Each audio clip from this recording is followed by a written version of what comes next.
আজকে আমি বানাতে যাচ্ছি অনেক রকম সবজি দিয়ে চচ্চড়ির রেসিপি। এই রেসিপিটা কিভাবে বানাচ্ছি তাহলে চলুন দেখে নেওয়া যাক।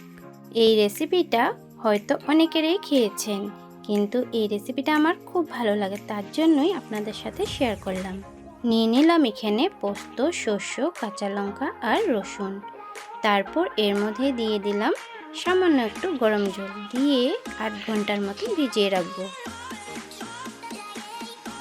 নিয়ে নিলাম এখানে মিক্সিং জার, এর মধ্যে ঢেলে দিচ্ছি ভিজিয়ে রাখা শস্য, পোস্ত, লঙ্কা আর রসুন। এগুলোকে এবার গ্রাইন্ড করে নেব। গ্রাইন্ড করা হয়ে গেছে। এইদিকে নিয়ে নিলাম আমি আলু, বেগুন, সিম, বিন, আরও নিয়ে নিলাম টমেটো। আপনারা চাইলে আপনাদের পছন্দ মতনই সবজি ব্যবহার করতে পারেন এখানে। এইদিকে চুলাতে কড়াই বসিয়ে দিয়েছিলাম, তার মধ্যে দিয়ে দিলাম সর্ষের তেল। এইবার দিয়ে দিচ্ছি শুকনো লঙ্কা, তারপর দিয়ে দিচ্ছি গোটা শস্য ফোড়ন।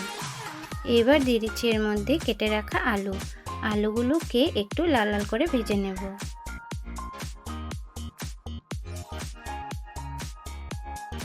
এবার দিয়ে দিব এর মধ্যে কেটে রাখা বেগুনগুলোকে দিয়েও আবার ভেজে নেব। তারপর দিয়ে দিচ্ছি সিম, তারপর দিয়ে দিব কেটে রাখা বিন। এগুলোকে একটু ভালো করে ভেজে নেব। একটু ভাজা হয়ে আসলে এর মধ্যে দিয়ে দিব স্বাদ মতো নুনটা দিয়ে আর একটু সময় ভেজে নেব। তারপর একটু সময়ের জন্য ঢাকা দিয়ে রেখে দেব। এবার ঢাকাটা তুলে নিলাম। তারপর এর মধ্যে দিয়ে দিব কেটে রাখা পুঁইয়ের ডগা আর পাতা। তারপর দিয়ে দিব এর মধ্যে কেটে রাখা টমেটো। তারপর দিয়ে দিচ্ছি সামান্য একটু মিষ্টি, এটা অপশনাল, আপনারা দিতেও পারেন নাও দিতে পারেন। এবার দিয়ে দিচ্ছি এর মধ্যে পেস্ট করে রাখা মশলাটা দিয়ে ভালো করে কষিয়ে নিতে হবে। ভালো করে কষানো হয়ে গেলে এর মধ্যে দিয়ে দিব জলটাকে দিয়ে একটু ভালো করে নাড়িয়ে চাড়িয়ে কিছু সময়ের জন্য ঢাকা দিয়ে রেখে দেব। এবার ঢাকাটা তুলে নিলাম।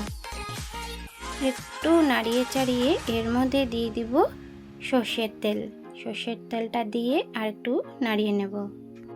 এর মধ্যে দিয়েছিলাম হলুদ গুঁড়ো, যেটা দেখানো হয়নি।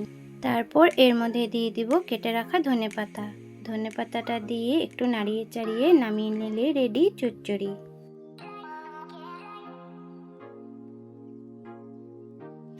আজকে আমার অনেক রকমের সবজি দিয়ে চচ্চড়ির রেসিপি রেডি। এই রেসিপিটা দেখে আপনাদের কেমন লেগেছে কমেন্টে জানাবেন, আর ভালো লাগলে একটা লাইক অবশ্যই করবেন। আর ধন্যবাদ বন্ধুরা আমার পাশে থাকার জন্য আর আমার ভিডিওগুলো দেখার জন্য।